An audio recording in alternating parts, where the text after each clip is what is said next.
자, 여러분, 오늘 이거 약간 제가 국제 뉴스라고 해야 될까? 이런 거 잘 안 하는데, 오늘만큼은 좀 말씀을 좀 드려야 되겠어요. 이거 어떤 언론도 좀 짚지 않는 내용들이 있는데, 해리스 전 주한미 대사가 문재인 정부가 추진하는 지금 종전선언, 이런 거를 지금 대놓고, 미국 언론에 이제 출연해가지고, 비판을 했습니다. 근데 이걸 가지고 각종 언론들이 대서특필을 하고 있어요. 특히 보수 언론들이. 야, 전 주한미 대사조차도 이렇게 반대하고, 미국 사회가 이렇게 냉담한데, 굳이 이런 거 해야 되겠냐? 문재인, 정신 차려. 뭐 이런 이제 희망사항 정치 그만해. 뭐 이런 여론을 퍼뜨리고 싶었겠지. 그래서, 문재인 정부를 공격하기 딱 좋은 어떤 소재로, 해리스 전 미 대사의 발언을 지금 언론들이 대서특필하고 있습니다. 이게 해리스 전 대사의 기본적인 소신일 거예요. 전 그걸 알고 있어요. 근데 이 사람의 이야기가 절대 미국 지식인의 평균 수준의 어떤 판단도 아니고, 그렇기 때문에 이 사람 이야기가 이렇게까지 대서특필 돼서는 안 됩니다. 예. 지금 한국 언론들이 그냥 이 사람이 주한미 대사를 거쳤기 때문에 굉장히 객관적인 사람이고 뭔가 미국 사회를 대표하는 지식인 뭐 이런 식으로 딱 포장하기 딱 좋아. 딱 그렇게만 보도를 하고 있어. 지금 보니까 해리 대사가 원래 어떤 유형의 인간인지를 기사에 첨부한 언론이 하나도 없어. 그냥 무조건 해리스 전 미 대사인데 이 사람이 어떤 사람이냐면요, 여러분. 제가 리포액트에 과거에 써드린 칼럼이 하나 있어요. 예. 이 사람 완전 꼴수 친일파 미군 정치인입니다. 예? 예. 그리고 전쟁광이에요, 전쟁광. 응? 이 사람 군인 출신이기 때문에 기본적으로 전쟁을 옹호해요, 늘. 그리고 미군 군인들 중에 간부들 중에서도 좀 합리적인 사람들이 있거든. 전쟁은 하되 우리가 전쟁을 책동해서는 안 된다. 뭐 하여튼 그런 취지로. 그래서 중국과 함부로 무력 대결 같은 거 지양해야 된다.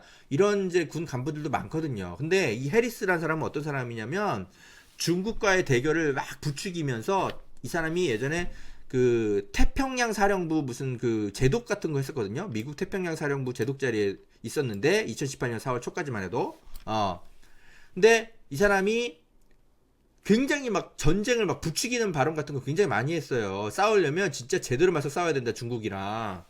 나는 그냥 폭탄 다 때려 부술 거다. 뭐 이런 얘기를 해.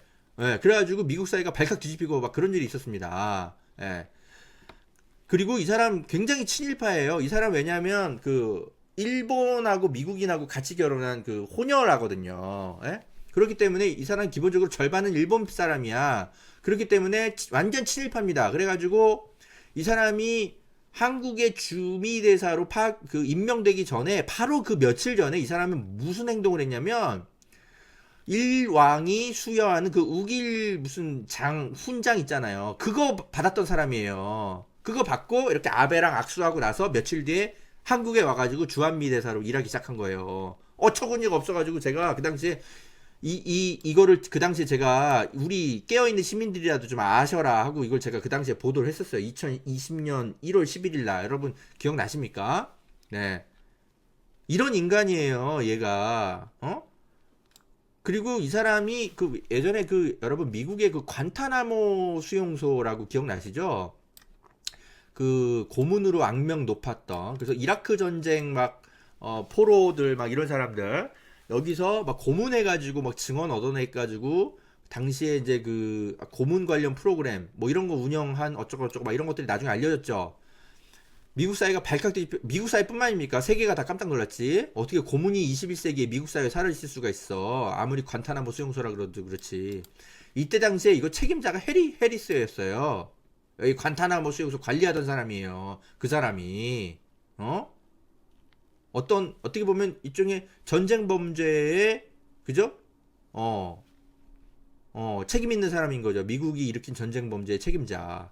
그런 인간이 근데 어떻게 운 좋게 태평양 사령부의 사령관이 돼가지고 오랫동안 일을 하고 그러다가 운 좋게 예, 트럼프 정부를 만나가지고 주한미 대사로 갑자기 임명이 돼. 이런 또라이가. 아니 제가 뭐 제 표현이 아니고요. 미국의 지식인 사회에서 이 사람을 거의 또라이 취급해요. 하도 하는 행동도 이상하고 말도 이상하게 하니까 이런 거 대놓고 받는 사람이라니까 미국 사람이. 그래가지고 트럼프 정부 때 되게 이상한 인사들이 엄청 많았거든요. 그 사람이 하도 또라이여가지고. 그러니까 이런 말도 안 되는 인간을 사실은 주한미 대사로 부임을 했던 거예요. 한국 사회에 어떻게 보면 엿먹어보라고 치욕을 안긴 거죠. 정상적인 사고를 한 사람이 절대 아닙니다, 여러분. 미국 사회에서 별로 인정받는 정치인도 아니에요. 이런 배경을 가진 사람이 한국이 종전선언을 추진한다 그러는데 찬성하겠습니까? 당연히 싫어하지. 이 사람은 전쟁으로 밥 먹고 사는 사람인데. 그러니까 주한미 대사의 정체성을 갖고 이 사람은 어떤 종전선언을 반대한 게 아니라 그냥 자기의 그냥 되게 굉장히 그 낡은 전쟁광의 친일파적 생각을 갖고 있는 어떤 그 군 간부의 정체성으로 한 얘기입니다. 이 사람들은 먹고 살아야 되기 때문에 계속 전쟁이 있기를 늘 바라야 해. 그러니까 종전선언 같은 게 늘 불편한 거예요. 아니 정전선언이면 됐지 무슨 종전선언이야 이런 얘기를 하는 겁니다. 이 사람들은 한국민의 장래를 걱정하는 사람들이 아니라고. 어차피 전쟁 일어나봤자 지들이 피해보는 거 아니니까 우리나라만 초토화되지. 오히려 일본은 좋아하잖아 전쟁 나기면. 이 사람은 대표적인 친일 정치인이 미국에 있는 친일 정치인이기 때문에 이 사람 입장에서는 종전선언이 불편할 거예요. 북한과 관계가 좋아지는 게. 그게 일본의 딱 스탠스잖아요. 그래서 이 사람의 이런 그 종전선언을 비판하고 뭐 이런 거는 한국 언론이요. 절대 무게중심을 갖고 보도해서는 안 됩니다. 뭐 국익에 도움되고 안 되고를 떠나서 미국 사회를 대표하는 양심적 지식인도 아니고 아무것도 아닌 그냥 진짜 어떻게 보면 홍준표나 허경영 같은 사람이에요. 정치계 이단아라고. 그런데 그런 이단아들이 트럼프 정부 때 운이 좋아가지고 한 자리 하먹은 거야. 우리 언론이 절대 대서특필해서는 안 되는 그런 주한미 전대사인 거예요. 여러분 아시겠어요? 미국 민주당 정부에서 합리적으로 앉혀온 그런 주한미 대사가 아니에요. 이거를 분석해서 전달한 언론이 단 한 곳도 없더라고. 여러분 리퍼액트는요. 정말 그 많은 분들이 보시진 않지만 양질의 기사들이 많이 모여 있습니다. 제발 좀 많이 아껴주시고 리퍼액트 정기 후원으로도 좀 가입해 주시기 바랍니다. 요즘 후원 회수가 많이 떨어져 나가가지고 이 사이트 운영을 계속 해야 되는데 아무튼 네 여러분 이렇게 리퍼액트 정기 후원회원 이렇게 딱 가입하는 버튼도 있어요. 딱 이렇게 누르시면 됩니다. 이렇게 들어가셔가지고 금방 누르면 10분도 안 걸려. 정말 쉽습니다.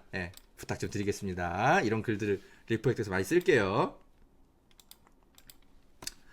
자 오늘 그 방송 그 마치기 전에 이 얘기를 마지막으로 클로징 멘트를 좀 하면서 끊겠습니다. 뭐냐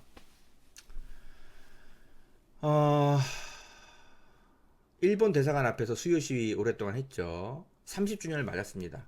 근데 여러분 지금 요 얼마 전부터 요 앞에서 일본의 거의 우익이나 다름없는 행동들을 하면서 우리나라의 이제 보수 세력들이 소녀상을 모욕하는 막 퍼포먼스 같은 거 하고 그러면서 끊임없이 수요 시위를 방해를 하고 있습니다. 그래가지고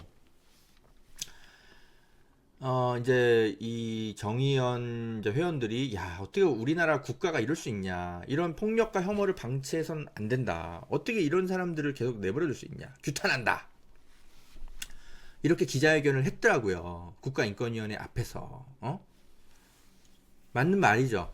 근데 제가 이 이야기를 이분들한테 해주고 싶어요. 뭐냐면 문재인 정부랑 민주당이 이거를 방치하고 있는 게 아닙니다. 사실은 이 혐오 세력들 그러니까 이 일종의 친일 세력들이죠. 친일을 찬양하는 인간들을 규제하기 위해서 민주당이 법안을 추진 중이었는데요. 진중권 같은 인간들이 그거를 좌파들이 만드는 국가보안법이다 막 이러면서 막 비판적으로 진보 언론에 칼럼을 쓰고 조중동도 들고 일어나서 사설로 막 조지고 해가지고 민주당이 멈칫하고 있는 거예요. 문재인 정부를 비판할 게 아니라 이런 인간들을 비판하셔야 돼요. 이런 인간들을. 이거 리포액트에서 제가 다 써드렸습니다, 여러분. 민주당이 친일파 처벌법을 만들려고 한다고 진중권이 그런 식으로 경향신문에다 칼럼을 썼어요. 에? 그래가지고 어떻게 좌파들이 국가보안법 비판하면서 친일 찬양하는 사람들을 똑같은 방식으로 처단하겠다라고 나서냐. 친일을 상대로 국가보안법 만들겠다는 거냐. 막 이러면서 무슨 말도 안 되는 칼럼을 써놨다고. 경향신문은 이런 걸 또 떡하니 써줘. 근데 여러분 이거 민주당이 추진하려는 법이 무슨 친일과 관련한 주장을 뭔가 하거나 이런 사람들 처벌하는 게 아니라요. 구체적으로 어떤 소녀상 앞에서 어떤 나쁜 그런 모욕적인 행동을 한다거나 그리고 전쟁을 아예 옹호하거나 여러분 전쟁을 옹호한다는 건 친일이고 반일이고를 떠나서 반인륜적 생각인 거잖아요. 나치랑 똑같은 거라고. 어떻게 전쟁을 옹호할 수 있어? 제국주의 전쟁을. 그런 것들을 옹호하는 거를 규제하는 법인 겁니다. 당연히 있어야 될 법이 사실 안 만들어졌기 때문에 왜냐면 우리나라가 지금까지는 그냥 자율적으로 이런 소녀상 앞에서 이상한 행동하는 사람들이 없었죠. 우리나라 국민 정서상 그게 용서가 됩니까? 근데 이제는 시대가 변하면서 그런 일탈 행위를 하는 인간들이 막 나오기 시작하면서 이제는 법으로 규제해야 된다라는 목소리가 나오기 시작한 거예요. 이건 해도 너무한다. 그래서 민주당이 역사 왜곡 금지법이라는 거 추진을 하기 시작했는데 그게 지금 지금 제동이 걸렸어요. 진중권이랑 조중동 같은 인간들이 막 설치고 다니면서. 그래서 여러분 정의기억연대 회원님들 잘 들으세요. 정부 비판하는 건 좋은데 정부가 이렇게 민주당과 정부가 이런 혐오 세력들을 방치하려는 게 아니고요. 원래는 규제를 하려고 했는데 이 사람들을 규제해서는 안 된다라고 더 난리친 인간들이 있어요. 진보 언론이라고 하는 경향신문과 진중권 그리고 조중동 이런 인간들 함께 비판하셔야 돼요. 더 매섭게 비판하셔야 돼요. 그런 사람들을 국민의힘을 아시겠어요? 네. 이런 내용 잘 모르셨죠, 여러분? 다시 한번 부탁드릴게요. 리포액트에 들어가서 좀 보세요, 여러분. 네, 리포액트 많은 관심과 후원도 좀 부탁드립니다. 그러니까 제가 민주당 절대 편들 생각도 없고, 문재인 정부가 잘못한 건 비판해야죠. 근데, 덮어놓고 다 잘못만 하고 있는 게 아니에요. 그 사람들이 사실은 힘에 붙여가지고 또는 진보 언론들이 도와줘야 되는데 안 도와줘가지고 개혁을 하려다가도 멈칫 되고 있는 것들이 한두 개가 아니라고. 그런 걸 좀 봐가면서 균형 있게 비판을 해야 되는 겁니다. 문재인 정부를. 진짜 문재인 정부 발목 잡는 인간들이 따로 있는데 왜 그 사람들 앞에서 가서는 항의 시위를 안 해? 안 그럽니까? 저는 기계적 균형 이런 거 할 생각 없어요. 정말 팩트를 과학적으로 판단해서 내가 정확하게 어디서 있을지를 결정하는 것이 그것이야말로 질적인 중립입니다, 여러분. 허재현 기자의 판단은 그래요. 그래서 허재현 TV는 늘 객관적 논평과 주관이 균형을 이루는 방송이다. 이렇게 제가 소개를 드리는 거예요. 때로는 민주당 칭찬을, 때로는 민주당 비판을. 제가 왜 그렇게 하고 있는지 아시죠? 여러분, 감사합니다. 자, 허재현 TV를 아껴주시는 분들, 여기, 여기로 인사해 주셔도 되고, 유튜브 허재현 TV를 좋아요 버튼 눌러주시고, 또 곳곳에 공유도 좀 해주시고, 댓글도 좀 남겨주시고, 그러면, 허재현 기자가 가끔씩 웃습니다. 그런 거 보면서. 요새 웃을 일이 없는데. 여러분, 늘 감사드립니다. 다음에 또 찾아올게요. 여러분, 보험 어떻게들 가입하셨나요? 보통 아는 분들 통해서 묻지마 가입 많이들 하시죠? 저도 그렇습니다. 그러다 보니까 내게 꼭 필요한 보장들은 포함됐는지, 지금 내가 내는 보험료는 적당한지 모르는 경우가 태반이죠. 이런 분들을 위해 전문 보험 클리닉 업체 더 착한 보험 클리닉을 소개해 드립니다. 허재현 기자를 후원하시는 분들이 모여 있는 곳이니까 객관적이고 착한 상담 해주는 업체 같아요. 상담 받으실 때 허지연 기자 방송 보고 연락합니다 하고 말해보세요. 업체에는 제가 말해놓겠습니다. 이 광고는 허지연 TV 유튜브 방송 수익 구조 개선을 위해 마련되었습니다. 고맙습니다.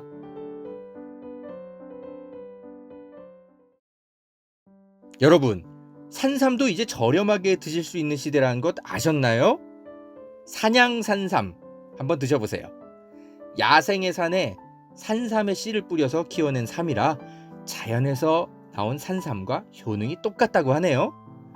7년근 산삼을 산에서 직접 캐어 원액으로 만든 산삼 2박스를 허지연 TV 구독자들에게만 36만 원에 판매한다고 합니다.